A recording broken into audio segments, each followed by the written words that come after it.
And now for the host of Glove Fist, here's Frank and Jack. Welcome, boxing fans around the world, to Glove Fist. Boy, do we have a show for you tonight with all the boxing news. We're going to look back. We're going to look ahead. My name is Frank Lotierzo, former fighter, part-time writer, and full-time observer. And I am joined by former Boxing Writers Association of America president, Jack Hirsch. And Jack, before I throw it to you, let me just tell you something. We've got a great show tonight. We're going to look back at the Joshua Usyk fight.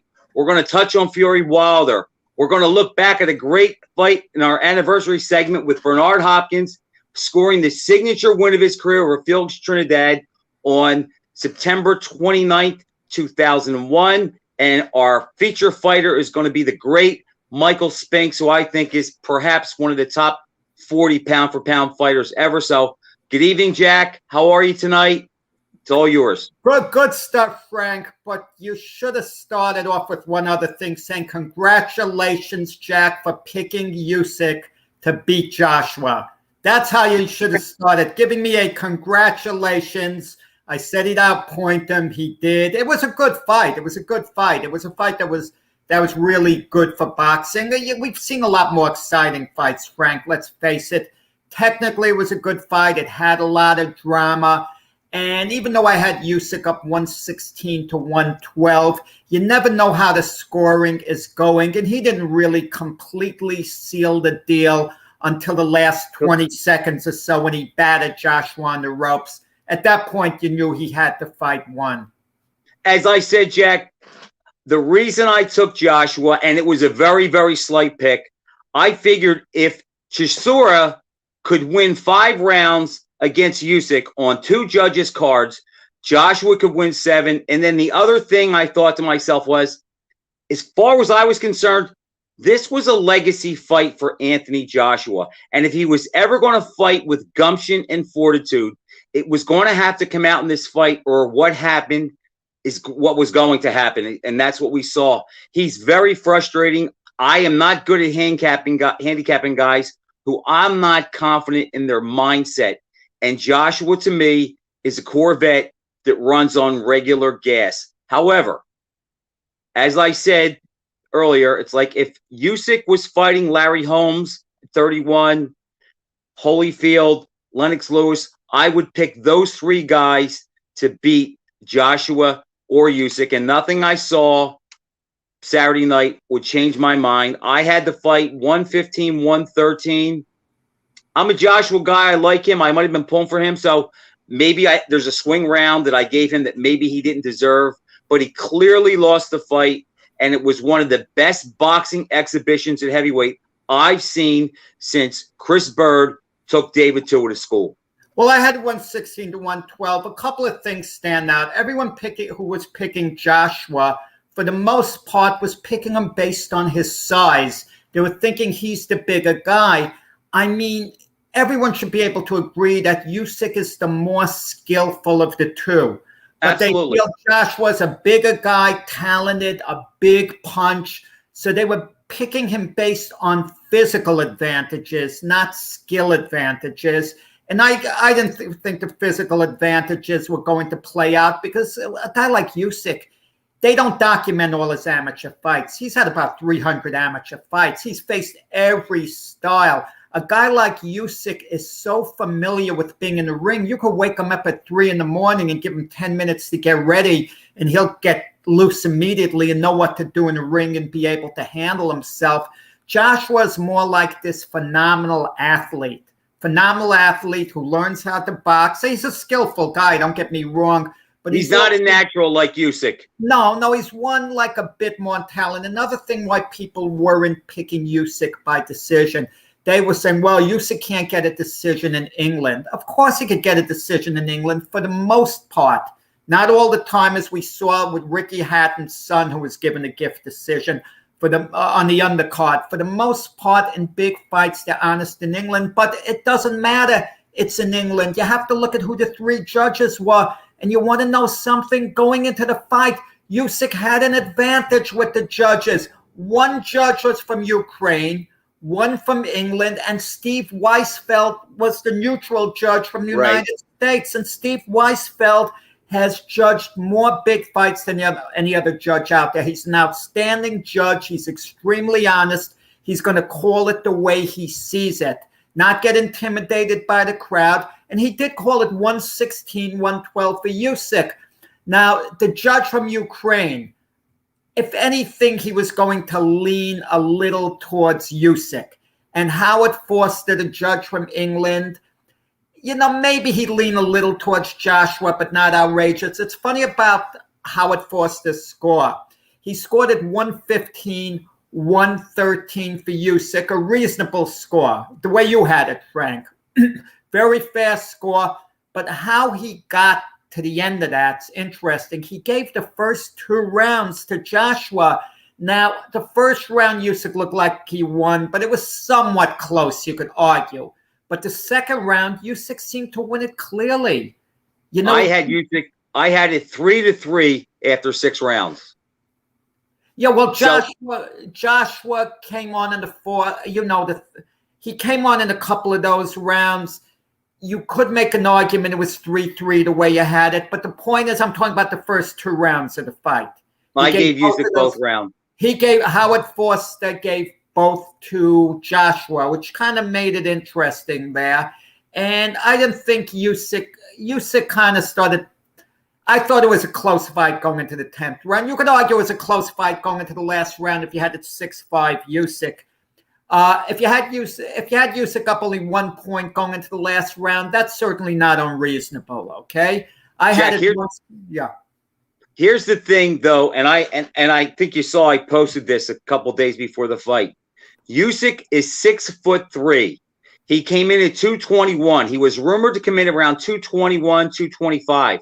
That is plenty big enough to knock out and defeat any heavyweight from any era. And if you can box, see, that's what some people miss with boxing.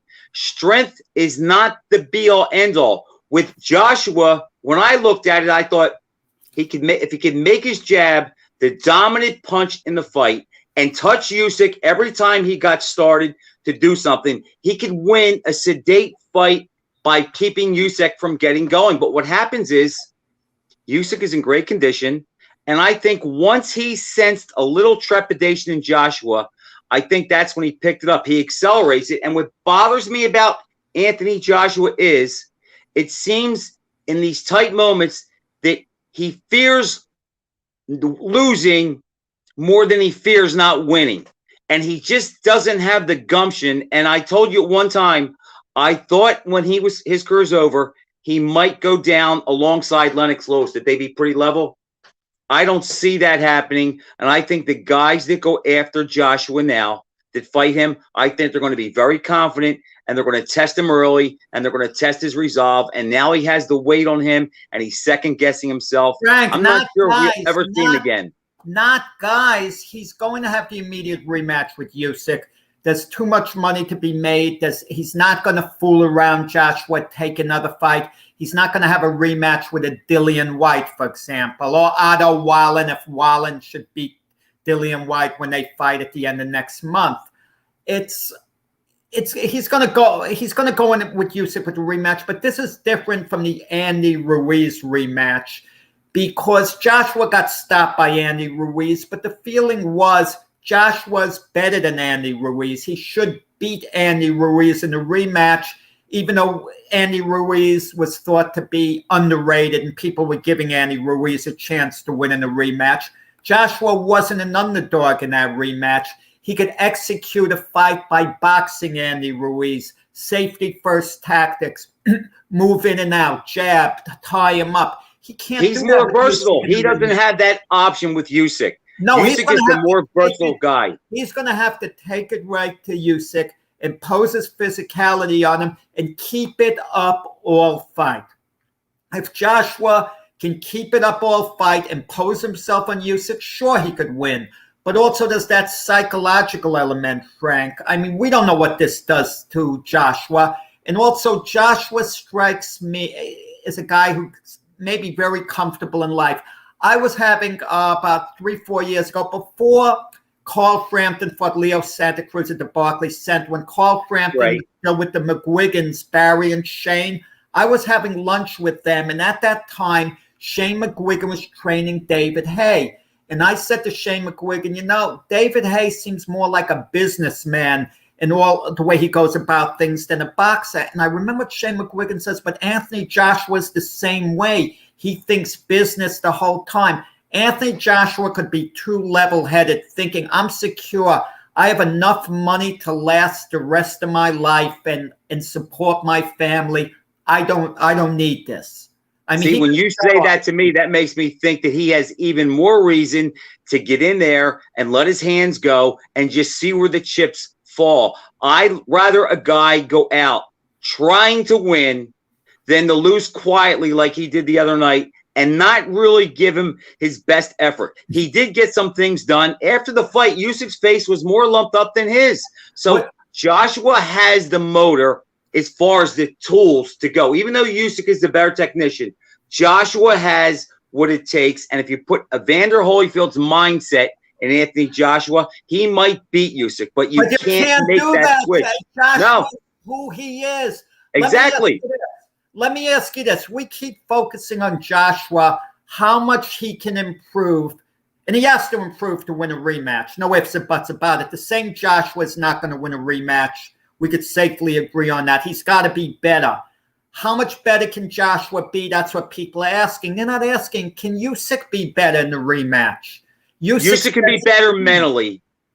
Mentally, he can be better, but I think Usyk just feels that whatever Joshua does, he can answer. And when you talk about Joshua in a rematch, Jack, look at it this way.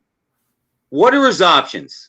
He has to go after Usyk. He cannot wait and react to him because the quicker, smarter guy with the more imaginative offense is going to win. Joshua has to impose his strength and his size. He is stronger. He's a little longer. That can help him out, but he has to use it. He didn't use it against Joseph Parker, and he'll be more reluctant, in my opinion, to use it against Usyk in a rematch. I'm done. I could never pick Joshua again in a big fight. I rode with him the other night. I thought he might have rose to the occasion. He did not. I could never pick him in a close call again. Listen, we have comments that come in sometimes. One of the listeners wants to see Usyk against Dillian White. I mean, that wouldn't be a good fight. Dillian White might not even beat Otto Wallin. There's a good chance he won't when they fight at the end of October. Dillian White still has a punch. And remember, he was knocked out by Povetkin. He stopped Povetkin in a rematch. Dillian White isn't a serious threat. Dillian White would be more of a threat, Jack, than Joshua, because Dillian White will at least let his hands go and he can punch. He may get stopped in 4 rounds or 7, but he'll at least go out on the shield because he throws. Dillian White's past his best, okay, at this point. Don't rule Joshua out completely in the Usyk rematch. I'm not, and I picked Usyk in this fight. I mean, there are things Joshua could do a little better, but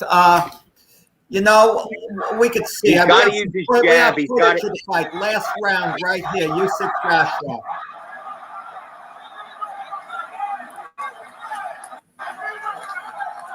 See, Joshua's one of those guys. Everything has to be set and the table has to be perfect before he lets his hands go. And when you're doing that against a guy like Usyk, he's going to find the hole or he's going to show you something different and he's going to beat you to the punch. And then you're going to have to start all over again. And that's what we saw in that fight. Well, look at Joshua. This point, we didn't know because the official scorecards are never made public. We didn't know that Usyk basically had the decision locked up, barring any knockdowns. Why didn't they tell Joshua you have to get him? You got to knock him out. That was his only path. But Frank, you can see Usyk trying to force his way on the inside. It's like Usyk doesn't want to leave it up to the judges. Even though Joshua's the one who's more likely to need the knockout at this point, Usyk's the one fighting that way, like he needs the knockout. Because Usyk is a real fighter, and winning means something to him. Anthony Joshua is not a natural. He boxes because he's good at it, and he can make a lot of money. But in a close call like this, he just doesn't have that extra gear that the greats have. And Usyk, maybe one day we'll think he's a great. Listen, Frank, I can't fully agree with you on that. Keep in mind, Joshua could have avoided this fight. It was a very dangerous fight for him. True, he would have lost one of his belts, but he really wanted to prove himself in this fight, and Joshua did get into really good shape. But you see Usyk moving in on Joshua here. He's got the quicker hands. He's better. Joshua's been a pro since what, 2016? He's not going to get any better. He is who he is. Alexander Usyk become the heavyweight champion, or did AJ just do enough? AJ has not gotten off his stool. The judges got it right. It was a good fight for boxing for sure, and they'll have their rematch. There was drama the whole way. The better guy won. They could fight 9 out of 10 times. I think Usyk would beat him. I just felt that if there was a night that he would step up.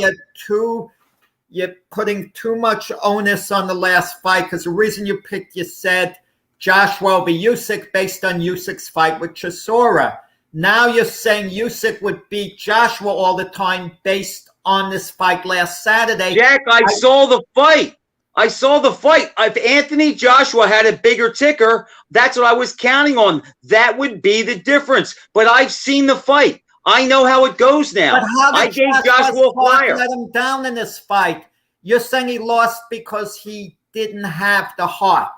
Is that what you're saying? Jack, he could have made it a lot tougher on Usyk. I'm not convinced that he definitely beats him, but he did not give himself the best chance to win. Hats off to Usyk because he fought a great fight. He showed what kind of a fighter he is. He's a real fighter, and he has the size, as I've always felt that he did. I've never felt he was too small, but I just thought if Joshua was ever going to step up, I don't think Usyk is Superman or Godzilla. I don't think he's as good as Holyfield at the same weight. And think about this. What would Evander Holyfield in his prime, say 90, 92, 93, or even at 31 years old or 34, the same age as Usyk when he fought Tyson, what would he have done to Joshua the other night once he sensed that he had trepidation and was second guessing himself? He would have stopped Joshua, but there's a very good chance Usyk would have beaten Holyfield. I don't see that at all. Usyk. Oh, I thought you meant Joshua. Skillful than Holyfield. Keep in mind with Holyfield, and we'll talk about Holyfield more another time, but if you look at Holyfield's record carefully, he has a ton of tough fights that he won that looked like at certain stages of the fight he was going to lose, but that's another thing. But I'll tell you. Wait 1 second though. Let's put Usyk in with Prime Riddick Bowe, the Tyson that only had 1 loss, and Lennox Lewis, and let's see how good he looks, because Holyfield didn't start piling up losses until after he beat Tyson the second time. That's a story for another time. But I'll tell you this, Frank. Who would have beaten both of them? We could agree on this. Muhammad Ali and Joe Frazier. I want to briefly talk upon the Ken Burns documentary, wrap it up, because after we finished our show on Monday, they showed part 2 Monday night, part 3 last Tuesday, and the final part 4 on Wednesday night. So even though it was 5 nights ago it ended, we didn't really have a chance to review it. So I basically don't want to review the whole documentary, but I do want to touch upon Ali's relationship with Joe Frazier. What stood out for me in the documentary, seeing the way Ali was talking about Frazier, it took me back to, another time, and I can understand and feel that resentment Frazier had towards Ali. I remember April 1996, I interviewed Frazier in the News One studios in New York. I had him and his son Marvis all to myself. We spent a couple of hours hanging out in the studio. Frazier's hatred for Ali was off the wall, but I asked Frazier one question: what happens if Ali is very sincere in his forgiveness, is truly sorry? And you could tell Joe was conflicted. He says, is he going to feel that way now? Meaning Joe was saying, well, if he really was sincere, Joe wasn't saying he could never forgive a person. But when you hear the things Ali was saying over and over and over and over, I was getting angry watching the documentary, and I'm not Joe Frazier. You're close to the Philadelphia boxing scene, Frank. I mean, you've been in Frazier's gym a lot. You've been around it all. You've spoken to a lot of people close to Joe. I mean, I've spoken to some, but I feel you being directly on Frazier's home turf and spending time in the gym have actually even a better feel than I have on it. So just, tell me your take on it. I'll give you a couple stories, Jack. When I was an amateur and I trained at Frazier's gym from 77 to 82, we were not allowed to say the name Muhammad Ali. You could talk to Joe, you could go up with him and mention anything. We could not mention Ali. However, Ali admitted that he went too far, but my take on that is Frazier was the first guy that, when you're an athlete and you're in someone's presence, you can tell they don't care about you. They have no fear. Joe Frazier had no fear of Muhammad Ali, and I really do think that bothered Ali, and I think he was always looking for an angle to try to get him, and he went too far. However, I was good friends with Marvis Frazier, and he did tell me the few times we would talk, and it was more than a few times, but Marvis, he's a good guy. He doesn't make things up. You can take his word as bond. And the one thing he did say to me all the time was, Pop has some problems with Ali publicly, but boy, Frank, does he think he's a hell of a fighter and the toughest man he was ever in the ring with. He goes, Pop said if someone would have told him that he would land as many left hooks on Muhammad Ali as he did and never knock him out, never stop him, he said he just marveled at Ali's toughness. But Jack, we both know this much. Muhammad Ali went too far, because I really do believe the fact that Frazier was one of the guys he could never get to, he could never rattle him. And in turn, Ali actually made it tougher on himself, because as we saw, especially for Manila, Frazier was really motivated, and Frazier fought like winning was life and losing was death. All 3 times he fought Ali. And I think Joe always had a hard time, Jack. If you think of it this way, as fighters, they're this close. But if you take them out of boxing, Ali is a worldwide superstar who is known throughout the world, even to this day, where Frazier was never that superstar. And I think that bothered Joe. He never said it. I never heard him say it, but I think he just looked at those as fighters, and I think he said, you know what? I'm as great as him. I beat him in the biggest fight ever. Why do they hang on to everything he says, and everything he does is news? Joe never got that Ali was a superstar, and Joe was just a common man who was a great, great fighter. Yeah, I mean, you have to rate Ali ahead of Frazier just when it comes to boxing. I mean, I don't think there's any serious argument with that. Joe, you could make an argument, was close. Certainly there are 3 fights. I mean, all 3 could have gone either way at different points, even though I think Frazier won the fight of the century clearly. Ali won the second fight. Like you said, in the past time we were talking, Ali never really gained the separation until the last 2 rounds. Last 2 or 3 rounds in Manila. I watched all 3 fights, Jack, back to back one day and scored them. I had it 21-19 with 1 even. Favor of Ali. So that's about as close as it gets. What I resented myself was Ali saying he said all the things because he just wanted to build the fight up, build the gate up. That's not what he was doing. They had guarantees. Ali was a jokester in large part. He liked to joke. He had this sense of humor. He gave names to his opponent that were really mean-spirited. You call someone Peanut Head, the Acorn, the Rabbit. It's like childhood bullying in reality. But Ali is such a funny guy, people would laugh. You can't hate him. He'd have this little toy gorilla, make believe it's Joe Frazier, keep hitting his head. But he also would go too far. I call Frazier Uncle Tom. Ali would put his finger in his nose, go, duh, duh, duh, duh, duh. He's ignorant. He's stupid. He's an Uncle Tom. Listen, to my way, and I think Joe Frazier was violated when Ali apologized to him and people were telling Joe, accept the apology. I think that made it worse. I think if you insult a guy for 10 years nonstop, you should be apologizing for 10 years, constantly try to make it up to him. You know what Ali should have done? Ali should have flown to Philadelphia, sat down with Frazier alone in the gym, had a heart-to-heart talk with him and say, Joe, I'm apologizing to you in private. You don't have to accept this. Let me prove myself to you over time. Then Jack, they did do that.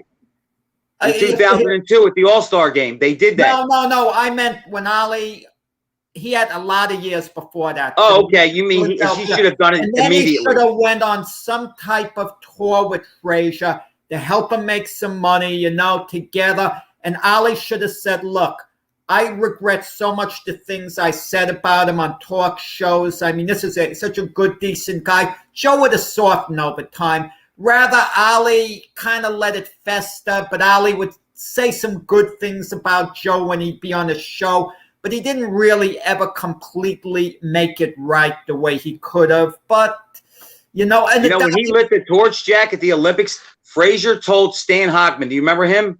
Oh, yeah. He told Stan Hochman, he goes, if I could get up there, I'd push the son of a bitch in the fire. Well, Stan Hochman. That was in 1996. From Philadelphia. Yeah, great writer from Philadelphia. Okay, that's basically it with the Ali documentary. New news coming up. The Teofimo Lopez, George Kambosos lightweight, let's call it a world championship fight because Teofimo did beat Vasily Lomachenko. That fight's been put off due to COVID, and they were supposed to be fighting actually next Monday night. And then Triller, that's televising the event, they figured out we don't want to go against Monday Night Football. Right. So they moved it to October 16th at the Barclays Center. Now, Kambosos is a decent fighter. You can't assume Lopez is going to win, but he's a heavy favorite. But listen, Lopez beat Lomachenko. Lopez is a star now. What fight, Frank? If you could pick any one fight for Teofimo Lopez to have, I would assume, Frank, you would say it would be a rematch with Lomachenko, even though I know a fight with Josh Taylor, junior welterweight, no one's going to argue if he fought that. But listen, Top Rank promotes them both. They can make the fight. Everyone wants to see a Lomachenko-Lopez rematch. Even Teofimo Lopez's father, who's his trainer, wants to see it, but Teofimo doesn't want to. He says, I beat him, I'm moving on. If we fought 10 times, I'd beat him all 10 times. Well, prove it. That's the fight. I got the Loma cap on. Not that I'm a Loma fan per se. I picked Lopez to beat Lomachenko in the first match. Someone could go to YouTube and find that if they want to. Just Google my name with Tyson Fury's when I picked Fury to stop Wilde in the rematch.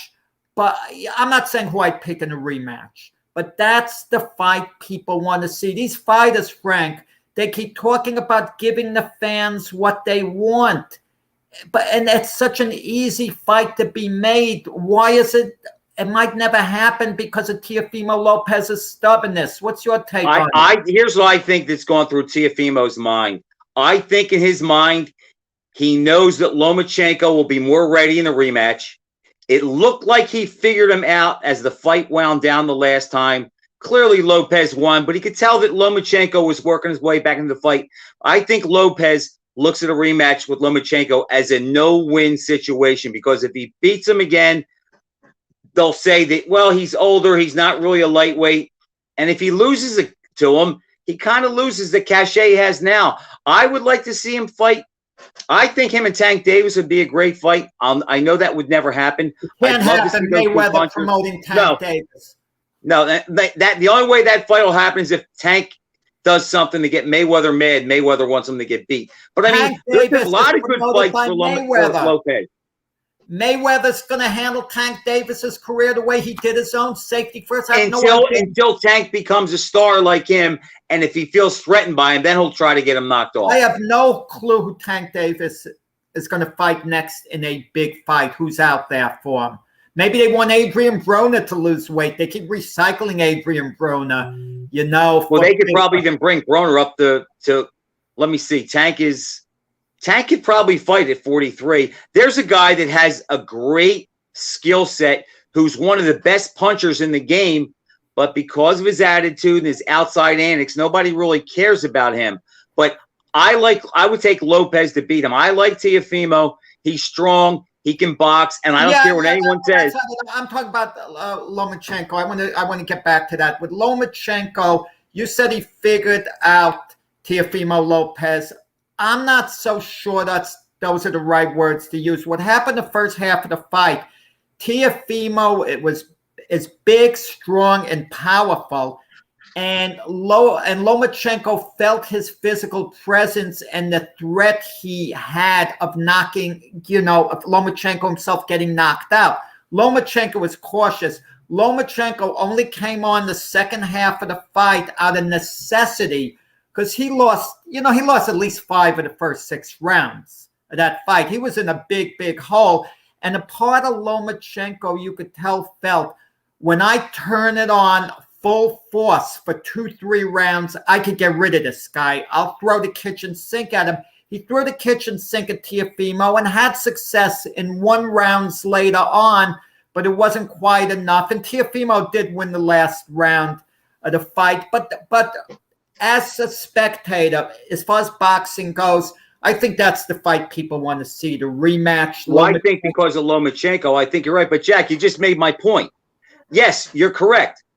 When Lopez felt the fight slipping away, unlike Anthony Joshua, he stepped on the gas. But in the midst of doing that, he found out that he was better inside pushing the fight against Lopez than he was outside trying to wait for the right spot to outbox him and not get caught. So when I say he kind of figured him out, I think he realized that even though this guy's the bigger puncher, I am better bringing it to him because he can't get anything going if I have to back him up a little bit. And I think if they fought again, I think Lomachenko would be more cautious early, but we'd see him start bringing it sooner because he's better inside. He has quicker hands. And if he's inside Teofimo's long arms, he can get off better. So I think it would be a great fight. And I do think Lomachenko can adjust for the rematch a little bit better than Lopez can, but Lopez might have the physicality that maybe that's just a bridge too far for Lomachenko. I would not be surprised at that at all. Well, we don't know whether that fight will even take place, but I'll tell you, the weekend after next, 2 weekends from now, we were talking heavyweights before, Wilder and Fury. We're going to talk a lot more about it next week and have our picks. Something seems out of whack this time around. I mean, the whole promotion, Fury talks, then he's quiet. While it's the same routine with getting his revenge. And something feels just very unusual about the matchup this time. I mean, the predictability seemed to be easier to me the first 2 fights than, this fight. I mean, it's no secret I'm going to pick Fury to win the 3rd fight. But how's he going to win? How is he going to fight? And you wonder what's going through both guys' heads. Maybe Wilder is so focused on Fury, and for all of Wilder's tough talk, maybe he really believes he's honestly going to beat Fury. If Wilder really has this self-belief he's going to destroy Fury and has been training accordingly, who knows? But Fury is the loose cannon here. Who knows how he's training? What's going on in his head. But it's Jack, that's the key. Intriguing. That's the key. Look, we both know that Fury is clearly the better fighter. He has more ways to win. The problem this time is, and I agree, it's a little harder to figure out, is Wilder has the psychological edge. He has the chip on his shoulder. Fury, I'm not sure. Maybe he's an actor. No, Frank, you can't say he has a psychological edge. Fury, as far as being hungry. No. Psychological edge, if anything. I know, Jack. What I mean is I think Fury may be too confident and Wilder has a chip on his shoulder and he has something to prove. Where Fury may just think, I kicked his ass the last time. I'm just going to show up and do it again. And he's not ready for Wilder to be better. That's what I mean. It's sort of like, let's make it the Ali Frazier fight. Frazier had the mental edge going in because winning was living, losing was dying. Wilder knows if he gets beat by Fury again, he's very close to becoming a stepping stone. So I think mentally, as far as preparing for the fight, I think there's a chance. Fury, overconfident, Joshua or Wilder fighting with an edge that he didn't think he needed before. But Fury is the better fighter. I have said all along. If you back Wilder up, you can beat him. That punch goes. He needs extension. He needs the perfect trajectory on the shot. He only has one punch, that right hand. He's not a natural puncher. He does not have inside power. And I think that if Fury can back him up again and his head is right, he should beat him. But the unknown is Fury going to have his head in the right place this time? To me, that's the only unknown, and that's the only trepidation with picking Fury. But like you, I'm going to pick Fury too because he's just better. Yeah, when you talk about intimidation and that fighter who is spotlighting today, we like to spotlight one fighter per show from the past, maybe sometimes even a guy from the present, is one of your favorites, Michael Spinks. Okay, one of my favorites. I got to spend time with Michael Spinks a couple of years ago. I arranged for him to come to a banquet. What a great guy. What a wonderful gentleman. People don't realize the way he interacts with people. He is so accommodating. He's such a sweetheart. Listen, Michael Spinks was from St. Louis. He came up in a tough neighborhood with his brother Leon Spinks. And the two Spinks brothers both won Olympic gold medals in 1976. But Michael Spinks was one of the less, he wasn't a high-profile gold medalist. That was the year Sugar Ray Leonard and Howard Davis were the high-profile guys. And also Leon Spinks because he was a Marine. You know, little did we know his habits were Marine-like, but he had that image. So Michael Spinks and Leo Randolph, the other two gold medalists, kind of slipped under the radar. So for years, Michael Spinks' pro career got off to a slow start. He was in the shadow of his brother Leon. Eventually, he came out of it, showed he was a greater fighter, won the world light heavyweight title, then won the heavyweight title, and he lost only one fight in his whole career. And that was the last fight. He got knocked out in one round by Mike Tyson, was smart enough to take his money and get out, get out at the right time. But people say he was intimidated in that fight. And years later, Mike Spinks says, I wasn't intimidated. Every fight I was in, I had a big advantage in speed. Against Tyson, I was fighting a guy who was quicker than me, who could beat me to the punch. Anyone who says Michael Spinks was intimidated in that fight, watch the final knockout. When Tyson connects, Spinks throws a devastating right hand of his own, but Tyson gets there first. I think it's just one of those things where Tyson, was faster than Spinks, more explosive. He just would have gotten him at any time virtually. But what I don't think Mike Spinks had. Go ahead, Frank. Michael Spinks does not match up with swarmers who could get inside. And when he fought Mike Tyson, it was just one of those things. It was a bad style matchup. Tyson could get inside. He nullified Spinks' reach. He was the quicker guy at that time, the more powerful guy. But Jack, think about Michael Spinks' career. 31-1, 21 knockouts, 11-0 in light heavyweight title fights, 8 knockouts, 4-1 in heavyweight title fights, 2 knockouts.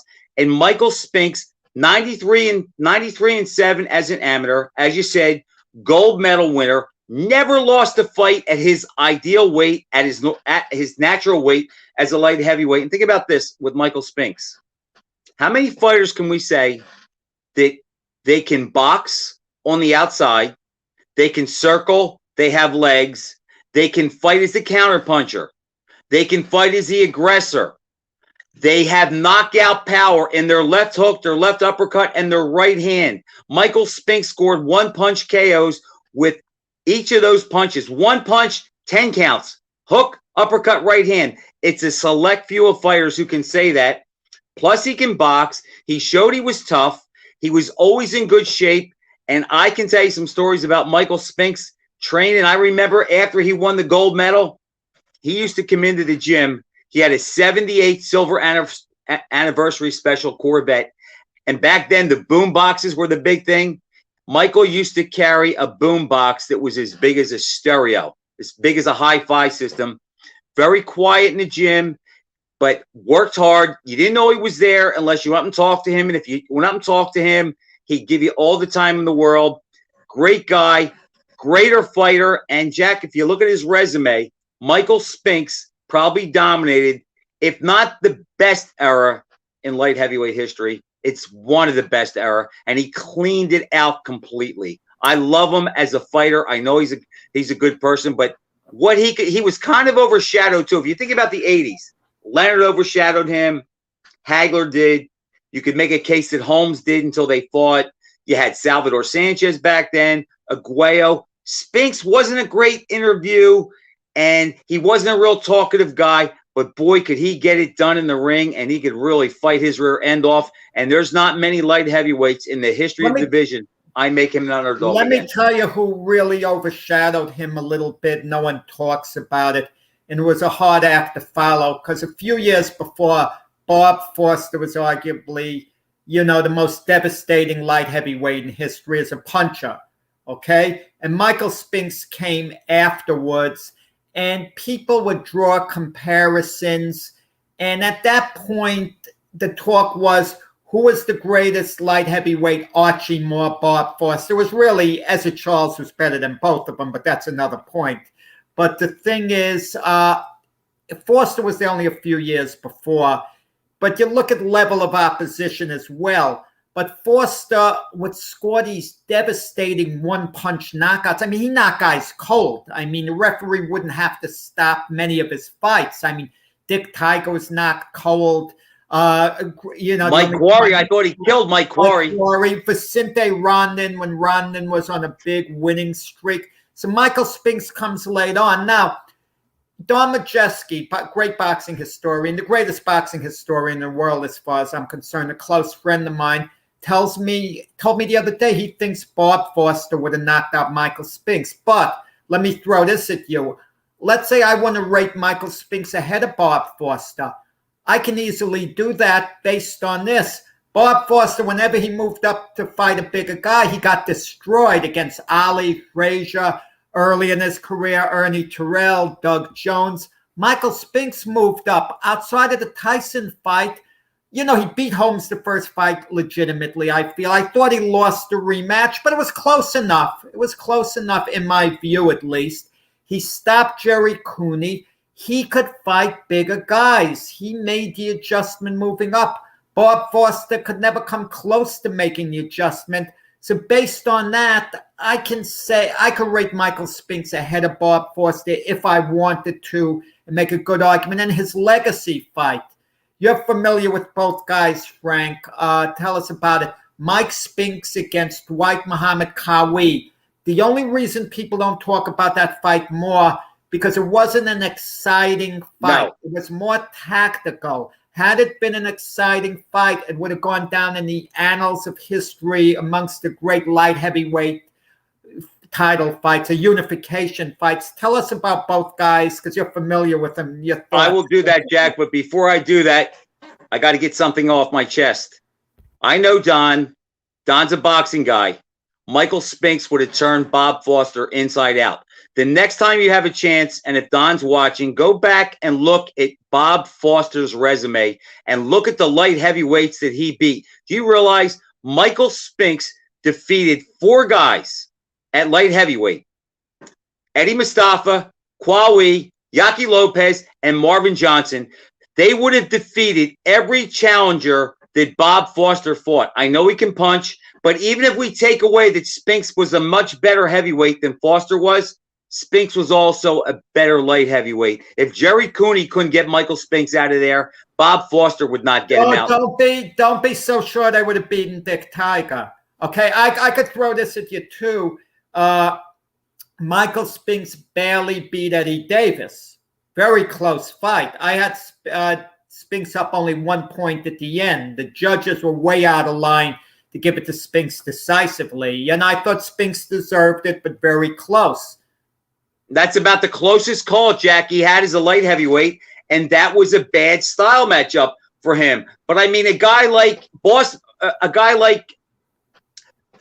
Man Jones, Eddie Jones, he goes the distance and runs like a thief, and Foster couldn't do nothing with him for 15 rounds. Ray Anderson. Ray Anderson. I'm sorry. Ray Anderson. Ray Anderson was in phenomenal shape. I never saw a guy run as much.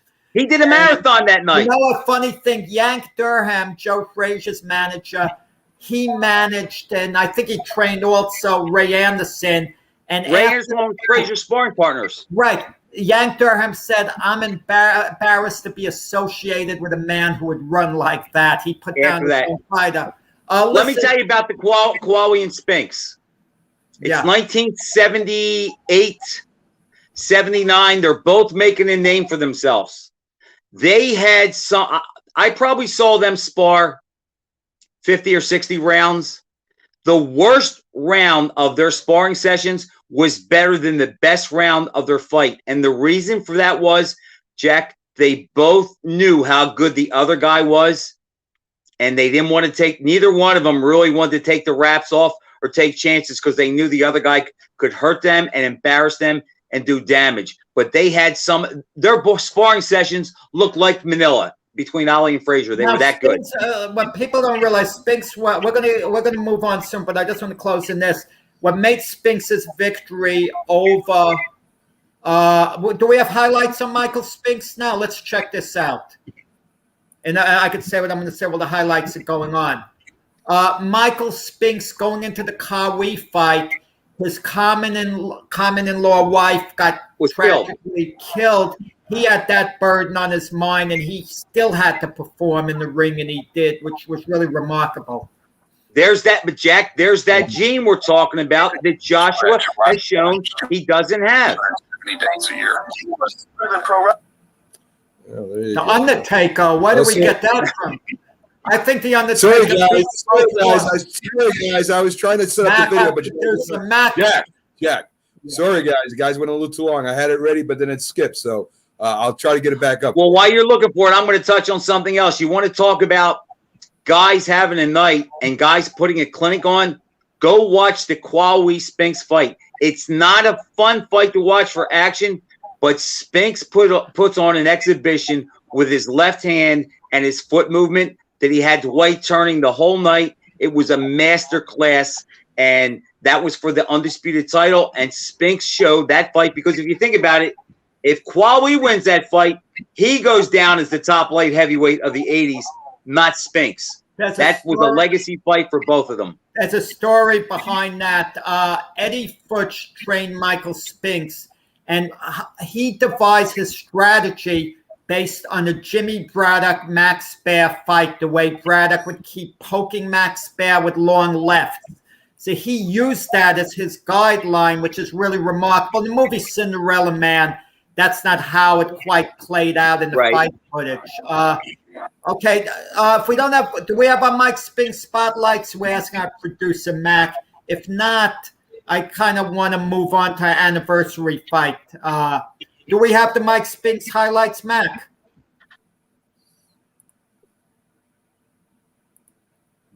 This is what we want, our anniversary fight. 29th, 2001, Madison Square Garden, Bernard Hopkins, Trinidad. On that front foot, he's on the mark.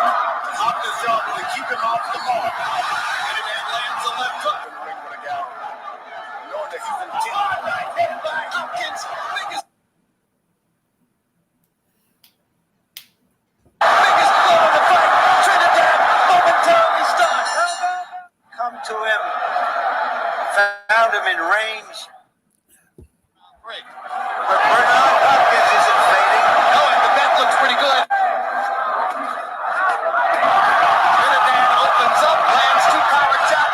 Hopkins tries to fire back immediately. Trinidad misses with the right. Hopkins lands his own.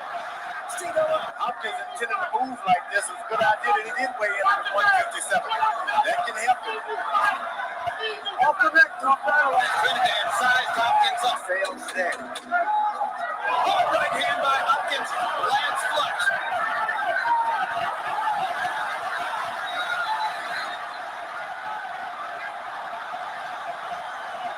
Hopkins is boxing Trinidad legs up, moving around. That's not good. He's got his back against the ropes. He's living dangerously. He's still outscoring Trinidad.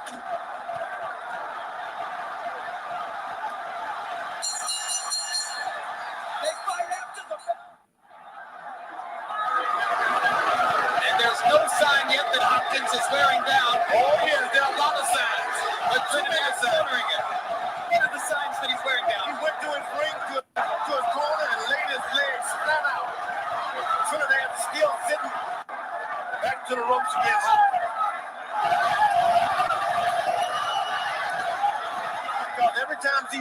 at you, you are still lingering on. The damage lingers on and starts to accumulate. Hopkins is giving me the left hook because if he can land one jab, he stays up closer. Out of position to do it good. Coming right hand fights. We're hearing about him and seeing him now. Tito gets him against the hooks. I'd like to see what happened in the 10th, 11th, and 12th rounds. Whether Trinidad will be able to beat the belief out of it remains to be seen. But right now, I don't believe it. And now Trinidad supples his own feet. They're trying to dazzle Bernard, and Bernard says, you supple a while. Go out of the window now. Tito ripping with both hands, trying to break Bernard down with power shots. You know, one of the things is that Trinidad was at his best when guys would normally come to him. So for a good part of the fight, Hopkins moved in and out. He'd make Trinidad come forward. And it kind of threw Trinidad off. And Hopkins was able to box him and put rounds in the bank. I mean, Hopkins eventually stopped Trinidad in round 12, but the round went to its conclusion. Hopkins built up a big enough lead. He would have won a unanimous decision. I think Trinidad only won one round. Hopkins put on an exhibition that night that you don't see that often. He made Trinidad do everything he didn't want to. When Trinidad started to come at him, he changed. Sometimes he would lead. Sometimes he'd counter. He hit him with some beautiful uppercuts and right hands inside. He won the battle, the jabs. And you know what was beautiful about that performance, the way I see it? Hopkins, every time he felt that Trinidad was second-guessing himself, he would be aggressive, and he'd flurry, and he'd go after him. And then when he realized that Trinidad felt desperate and carried the fight to him, then he would box him, turn him, beat him with the jab, disrupt him. He just force-fed him a diet of everything he didn't want to do, and he made him fight from his weakness the whole time. Well, you know what people don't realize on reflection? Trinidad was favored in that fight to win. I couldn't believe that at the time, Jack. You're right. I couldn't believe that. I had no doubt Hopkins was going to school him. This is another huge round for Hopkins. And now I'll tell you that Hopkins immediately started with the psychological ploys when the fight was signed. And also, Hopkins always liked to play head games. But at the press conference, he took the Puerto Rican flag, he threw it on the floor, and they looked like they were going to kill Hopkins. He did it in Puerto Rico. He was lucky to get out of the stadium. He did it in Puerto Rico, and then it was funny watching Hopkins run. Literally, he ran. From 20,000 people. Okay. Oh, I'm telling you. I mean, that was – and then, of course, the fight got delayed because of the tragic it got delayed a couple of weeks. They were supposed to fight right after the World Trade Center. September 15th. September 15th. So they moved it to September 29th. Not that it would have had any effect on the outcome of the fight, but people were still outraged against Hopkins. But they thought Trinidad would take care of him. Trinidad was one of the big names in the sport at the time. Hopkins wasn't. Hopkins was just a respected champion, one of the many belt holders, okay? But still a high-profile guy, but not a truly elite guy. The elite guys, you talk about the Mike Tysons, the Sugar Ray Leonards, the Oscar De La Hoyas. When I say elite, I mean as far as being popular. The Felix Trinidads, there's that certain popularity that Trinidad had, a certain magic that Hopkins was just basically a fighter. Trinidad. But Jack, think about this. And you're right, but think about why, okay? Number one, Hopkins is not a gold medalist. A lot of people didn't like his style.